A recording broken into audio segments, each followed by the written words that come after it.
Sir साबिक जज ने बयान अल्फी दिया है कि साकिब निसार ने नवाज शरीफ और मरियम नवाज की जमानतें जो है वो कैंसिल करने का कहा था उस वक्त। तो आपकी क्या राय है सर, आप क्या कहेंगे? हम तो पहले ये रास्ता देख चुके हैं। आपको याद है कि एक टेप थी सैफुर रहमान की और कुछ और दोस्तों की कयूम के साथ, जस्टिस कयूम के साथ, ये राह हमारी देखी है।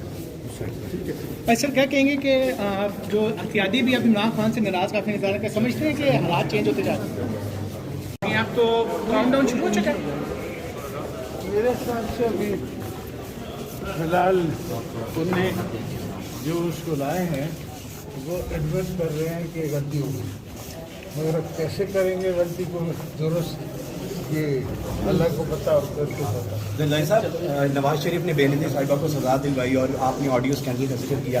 आज मरियम नवाज अपनी दरखास्त में उसी की प्ली ले रही हैं कि जिस तरह बेनज़ीर साहिबा को रिलीफ दे मुझे भी दें। इस पर क्या कमेंट करेंगे? पहले तो उन्हें कंडम करना चाहिए इस चीज़ को।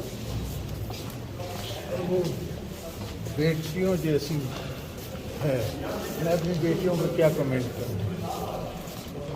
मरियम बेबी को हम बेटी समझते। पीछे तो जरा साहब, जो अपोजिशन ग्रैंड अलायंस बना है, तो आप समझते हैं कि अब अभी रुक जाए प्लीज, थोड़ा सा पीछे अभी रुक जाए, सीढ़ियाँ प्लीज रुक जाए, 5 साल पूरे कर रहे हैं, लग रहा है थोड़ा सा रास्ता क्लियर, इंशाल्लाह ना करेंगे। अभी रास्ता क्लियर करें प्लीज।